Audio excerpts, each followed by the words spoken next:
Guys അപ്പൊ ഞങ്ങൾ ഇന്ന് ന്യൂ ഇയർ ആയിട്ട് ഷെയ്ഖ് സായിദ് ഫെസ്റ്റിവലിലോട്ടാട്ടോ പോകുന്നത്.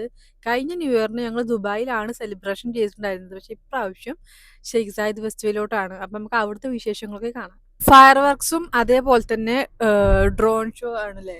ഡ്രോൺ ഷോ ഉണ്ട്, പക്ഷെ മൂഞ്ചോ എന്നറിയില്ല, കാരണം നന്നായിട്ടുള്ള മയക്കാറുണ്ട്.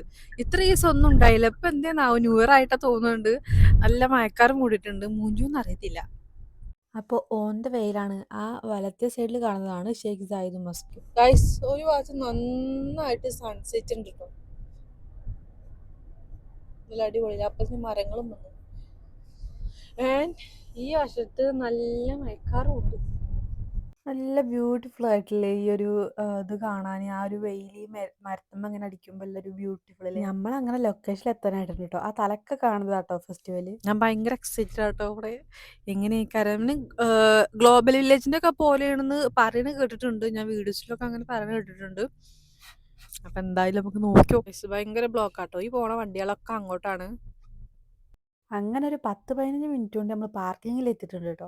ഗായ്സ്, എൻ്റെ ഔട്ട്ഫിറ്റ് ഇഷ്ടമായോ ഇല്ലെങ്കിൽ താഴെ കമൻറ്റ് ചെയ്യാം കേട്ടോ. എൻ്റെ ഹസ്ബൻഡിൻ്റെ സെലക്ഷനാണ്. അങ്ങനെ നമ്മൾ ലൊക്കേഷനിൽ എത്തിയിട്ടുണ്ട്. ഭയങ്കര ബ്ലോക്ക് വരും കേട്ടോ. അങ്ങനെ നമ്മൾ പാർക്കിംഗ് ഒക്കെ ചെയ്തുകൊണ്ട് നേരെ അകത്തോട്ട് പോവാണ്. ഇന്ന് നല്ല തണുപ്പുണ്ട് കേട്ടോ. സാധാരണ അത്ര തണുപ്പൊന്നും അങ്ങനെ ഉണ്ടാവില്ല, പക്ഷെ ഒന്ന് നല്ല തണുപ്പുണ്ട് പുറത്ത്. അതിന് കൂട്ടിയിട്ടുണ്ട്, കുഴപ്പമില്ല. സോ അകത്തെ കാഴ്ചകൾ നോക്കാം. അപ്പോൾ ഇതിൻ്റെ അകത്ത് കയറാൻ വേണ്ടിയിട്ട് ടിക്കറ്റ് എടുക്കണം. അപ്പോൾ ആദ്യമൊക്കെ 10 ദിർഹം കേട്ടോ പെർ പേഴ്സൺ ഉണ്ടായിരുന്നത്. പക്ഷേ ഇപ്പോൾ 15 ദിർഹം ആക്കിയിട്ടുണ്ട് പെർ പേഴ്സണ്. അങ്ങനെ നമ്മൾ അകത്ത് കയറിയിട്ടുണ്ട്. ഒരുപാട് ആളുകളുണ്ട് കേട്ടോ, ഒരുപാട് ആളുകളുണ്ട്. ഇത് സംഭവം പറഞ്ഞ മാതിരി തന്നെ ഗ്ലോബൽ വില്ലേജിൻ്റെ അതേപോലെ തന്നെയാണ് കേട്ടോ. ഈ ഗ്ലോബൽ വില്ലേജിൻ്റെ ഒക്കെ അകത്ത് ഇങ്ങനെ ഇതുപോലെ ഓരോ രാജ്യങ്ങൾ കൊടുത്തിട്ടുണ്ടാവും. അപ്പോൾ ആ രാജ്യങ്ങളുടെ ഒക്കെ അകത്ത് കയറി കഴിഞ്ഞാൽ അവിടുത്തെ ട്രഡീഷണൽ ആയിട്ടുള്ളതും അതുപോലെ തന്നെ അവിടുത്തെ മെയിൻ ആയിട്ടുള്ള ഫുഡുകൾ അങ്ങനെ ഓരോ ആട്ടം ഉണ്ടായിട്ടുണ്ടാവുക. അപ്പോൾ ഈ ഒരു ഫയർ വർക്ക്സ് ഓരോ 1 ഹവർ ഇടവിട്ടിട്ടുണ്ടാവുന്ന കേട്ടോ.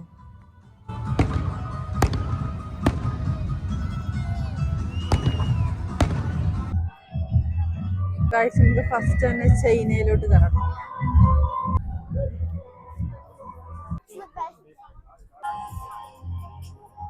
അപ്പൊ ഗൈസ്, ഇനി നമുക്ക് മൊറോക്കോയിലോട്ട് പോകാം. മൊറോക്കോ.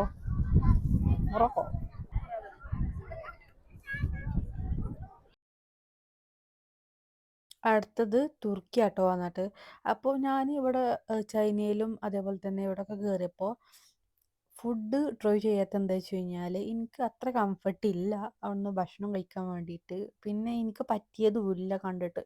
അപ്പം അതുകൊണ്ട് ഞാൻ കഴിച്ചിട്ടുണ്ടായിരുന്നില്ല. പിന്നെ ഇതൊക്കെ ഒക്കെ ചെറിയ ചെറിയ ഇതാട്ടോ, അതായത് അത്ര വലിയ ഇതില്ല. ഓരോ രാജ്യത്തിൻ്റെ ഉള്ളിലും ഒരു ചെറിയ ചെറിയ കാര്യമായിട്ട് ഈ ഡ്രസ്സ്, പിന്നെ കുട്ടികൾക്കുള്ള പ്ലേ ടോയ്സ്, അങ്ങനത്തെ ഇതുള്ളൂ കാര്യമായിട്ടുള്ളത്. പിന്നെ അതേപോലെ തന്നെ ഓർണമെന്റ്സ് നന്നായിട്ട് എല്ലായിടത്തും ഉണ്ട് കേട്ടോ. നമ്മൾ ഗേൾസിന് പറ്റിയ എല്ലാ ഓർണമെന്റ്സും ഉണ്ട്. പിന്നെ ഇറാനിൽ കയറിയപ്പോൾ അവരുടെ ട്രഡീഷണൽ ആയിട്ടുള്ള പ്രോഗ്രാം ഉണ്ടായിരുന്നു കേട്ടോ. ഈ ഒരു സ്റ്റേജ് എല്ലാ രാജ്യത്തും ഉണ്ട്, പക്ഷെ അവിടെ ഒന്നും പ്രോഗ്രാംസ് ഇല്ല കേട്ടോ. അപ്പം അടുത്തത് തായ്ലാൻഡാണ്. തായ്ലാൻഡിൽ എന്തൊക്കെ ഉണ്ട് നോക്കി നോക്കാം. അപ്പോൾ ഫുഡ് കോർട്ടൊക്കെ നോക്കി നടന്നപ്പോഴാണ് ഞങ്ങൾ ഈ ഒരു കോണിൻ്റെ സംഭവം കണ്ടത്. അപ്പോൾ ഈ ഒരു കോണിൻ്റെ സംഭവം കണ്ടു കഴിഞ്ഞാൽ നമ്മൾ അങ്ങനെ വെറുതെ വിടാൻ പറ്റത്തില്ലല്ലോ. സോ നമ്മളത് മേടിച്ച് ട്രൈ ചെയ്തിട്ടുണ്ടായിരുന്നു. പിന്നെ നമ്മൾ കൊറിയ കണ്ടു കേട്ടോ. കൊറിയ കണ്ടു കഴിഞ്ഞാൽ പിന്നെ എങ്ങനെ അകത്തോട്ട് കയറാതിരിക്കുന്ന തോന്നുക. സോ അങ്ങനെ ഞങ്ങൾ അത് വിസിറ്റ് ചെയ്യാൻ വേണ്ടിയിട്ട് അകത്ത് കയറി കേട്ടോ. അങ്ങനെ ഞങ്ങൾ ചെക്ക് ചെയ്തുകൊണ്ടിരിക്കുന്ന ടൈമിൽ അവിടെ ഒരുപാട് ബ്യൂട്ടി ഐറ്റംസ് ഉണ്ട് കേട്ടോ. ഇതിലേതും 3 എടുത്തു കഴിഞ്ഞാൽ 100 ദിർഹംസ് ആട്ടോ. അങ്ങനെ ഞാൻ ഈ ഒരു ലിപ്സ്റ്റിക്ക് എടുക്കണമെന്ന് കരുതിയിട്ട് നിൽക്കുകയായിരുന്നു. പക്ഷെ അപ്പോഴാണ് ഹസ്ബൻഡിൻ്റെ ഒരു ചോദ്യം, ഇതൊക്കെ ഒറിജിനലാണോന്ന് ഉറപ്പുണ്ടോ എന്ന്. അപ്പം അതുകൊണ്ട് ഞാനത് അവിടെ വെച്ചിട്ട് തന്നെ പോന്നു കേട്ടോ. കാരണം ഒറിജിനൽ അല്ലാത്ത പ്രൊഡക്റ്റ് നമ്മളെ ഫേസിൽ എന്തെങ്കിലും യൂസ് ചെയ്ത് കഴിഞ്ഞാൽ പണി പാളിക്കഴിഞ്ഞാൽ പിന്നെ പറഞ്ഞിട്ട് കാര്യമില്ല. പിന്നെ അങ്ങനെ പുറത്തിറങ്ങിയപ്പോൾ പിന്നെ ഇവിടെ വേറെ ഒരു പ്രോഗ്രാം നടക്കണം കേട്ടോ. ഒരുപാട് ആളുകൾ കൂടി നിൽക്കുന്നുണ്ട്.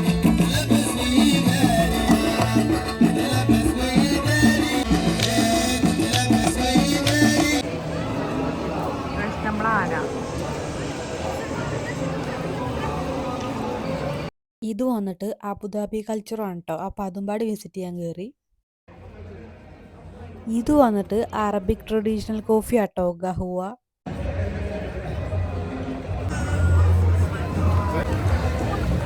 പിന്നെ ഞങ്ങൾ വേറെ രാജ്യങ്ങളൊന്നും വിസിറ്റ് ചെയ്യാൻ കേറില്ല ട്ടോ. എല്ലായിടത്തും ഒരേപോലെ ആയതുകൊണ്ട് വേറെ എവിടെയും കേറിയില്ല. ഞങ്ങളൊരു റീല് കണ്ടിട്ടുണ്ടായിരുന്നു. ഈ ഒരു ഈറ്റ് പറഞ്ഞിട്ടുള്ള ഒരു ഫുഡ് കോർട്ട്ന്ന് അടിപൊളിയായിട്ട് ബർഗറും അതുപോലെ തന്നെ ലോഡ് റൈസും കിട്ടുംന്ന് പറഞ്ഞ്ങ്ങാണ്ട്. അങ്ങനെ ഞങ്ങൾ ഇത് തപ്പി നടക്കേനു. അപ്പൊ ഹസ്ബൻഡ് മഷ്റൂം ബീഫ് ബർഗറാണ് പറഞ്ഞിട്ടുണ്ടായിരുന്നത്. പിന്നെ എനിക്ക് ചീറ്റോസ് ലോഡ് റൈസ് ആട്ടോ പറഞ്ഞിട്ടുണ്ടായിരുന്നത്. അപ്പൊ ഈ ബർഗർ അത്ര ക്വാണ്ടിറ്റി ഇല്ല ട്ടോ. പക്ഷെ ടേസ്റ്റിന്റെ കാര്യത്തിൽ അടിപൊളിയേനു. ഇതിന്റെ റേറ്റ് വന്നിട്ട് 30 ദിർഹമാണ്. അതിന്റെ ക്വാണ്ടിറ്റി ഇല്ലെങ്കിലും ടേസ്റ്റ് ഓക്കെയാണ്. പിന്നെ ഞാൻ ഈ കഴിച്ചിട്ടുള്ള ലോഡ് റൈസ് ടേസ്റ്റും അടിപൊളിയേനു ട്ടോ. അപ്പൊ ഇതിന്റെ പ്രൈസ് വന്നിട്ട് 25 ദിർഹേനു ട്ടോ. അതിന്റെ ക്വാണ്ടിറ്റി ഉണ്ടോ ചോദിച്ചാൽ ക്വാണ്ടിറ്റി ഉണ്ടായിരുന്നു. അങ്ങനെ പിന്നെ ഒരു കറക്റ്റിയും പാടിയും കുടിച്ചങ്ങാണ്ട് ഞങ്ങൾ ഫയർ വർക്സിനും അതേപോലെ തന്നെ ഡ്രോൺ ഷോക്കും പാടി വെയിറ്റ് ചെയ്തിരിക്കേനു ട്ടോ. അങ്ങനെ ഞങ്ങൾ ഈ ഒരു ഫെയർസ് വീല് കയറാൻ വേണ്ടി പോവാണ്. അതായത് യന്ത്ര ഊഞ്ഞാല് അത് മതി. ഞാനിങ്ങനത്തെ റൈഡിലൊന്നും ഞാൻ കയറലില്ല കേട്ടോ. പക്ഷെ ഇതിന് മറ്റേ നമ്മളാ ഇരിക്കുമല്ലോ, അതിന് കവറിങ് ഉണ്ട്. അപ്പൊ കുറച്ചുപാട് സേഫ്റ്റി ആയിട്ട് ഫീൽ ചെയ്യുമല്ലോ. അപ്പൊ അതുകൊണ്ട് ഇതിൽ കയറാന്ന് കരുതി. അങ്ങനെ നീണ്ട ക്യൂവിനൊടുവിൽ നമ്മളിതിൽ കയറിയിട്ടുണ്ട് കേട്ടോ. അപ്പോൾ കയറിയപ്പോൾ ഒരു ചെറിയ പേടിയുണ്ടായിരുന്നു. കാരണം സംഭവം അത് മെല്ലെയാണ് പോകുന്നത് എങ്കിലും ഇത്ര ഉയരത്തിലൊക്കെ നിന്ന് താഴോട്ട് നോക്കുമ്പോൾ ഒരു നെഞ്ഞുകാളിക്കൽ. അപ്പോൾ അതോടെ ഭയങ്കര പേടിയുണ്ടായിരുന്നു കേട്ടോ. അങ്ങനെ റൈഡിൽ നിന്നൊക്കെ ഇറങ്ങിയാണ്ട് പിന്നെ നടന്നപ്പോഴാണ് ഇവിടെ ഒരു അതുപോലെ വെള്ളത്തിൽ 2-3 ബോട്ടൊക്കെ വെച്ചിട്ട് അതിലിങ്ങനെ ബുൾഡക്കിൻ്റെ ന്യൂഡിൽസ് അതുപോലെ തന്നെ മോമോസ് അങ്ങനെ ഒരുപാട് വെറൈറ്റി സംഭവങ്ങൾ കേട്ടോ അങ്ങനെ കൊടുക്കുന്നത് കണ്ടത്. പിന്നെ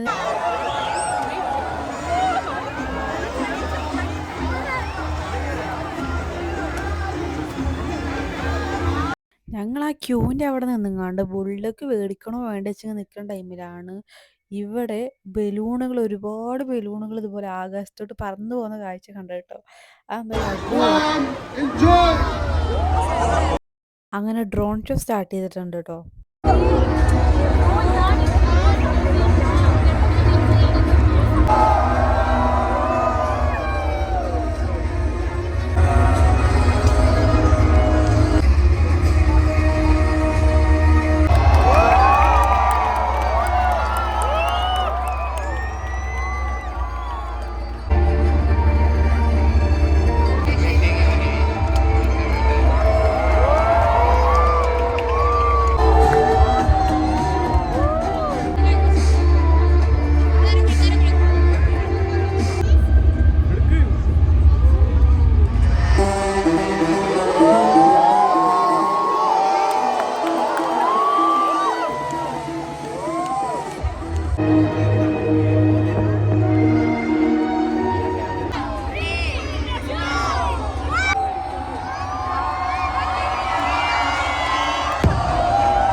അപ്പോൾ ഈ ഒരു ഫയർ വർക്ക്സ് 62 മിനിറ്റാണ് നീണ്ടു നിന്നിട്ടുണ്ടായിരുന്നത്. അതേപോലെ തന്നെ നേരത്തെ കണ്ട ഡ്രോൺ ഷോ 6500ഓളം ഡ്രോണുകളാട്ടോ അതിൽ ഉണ്ടായിട്ടുണ്ടായിരുന്നത്. അങ്ങനെ നമ്മളെ ന്യൂ ഇയർ പരിപാടി കഴിഞ്ഞിട്ടുണ്ട്. ഇനി നമ്മൾ നേരെ റൂമിലോട്ടാണ് കേട്ടോ.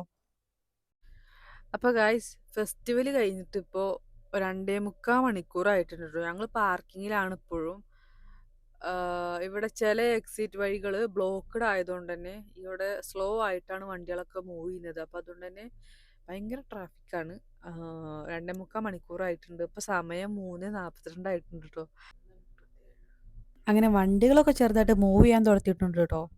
അങ്ങനെ നമ്മൾ ആ ബ്ലോക്കിൽ നിന്നൊക്കെ ഒന്ന് പോന്നിട്ടുണ്ട് കേട്ടോ.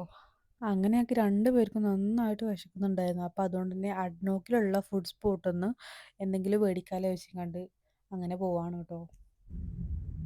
അപ്പോൾ ആള് വരുന്നുണ്ട് ഭക്ഷണം കൊണ്ട്. എന്താണെന്ന് അറിയില്ല.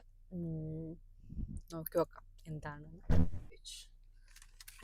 സാൻഡ്വിച്ച്.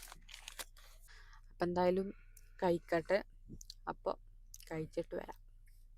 അവക്കാഡോ ക്ലബ് സാൻഡ്വിച്ച് ആട്ടോ പറഞ്ഞിട്ടുണ്ടായിരുന്നത്.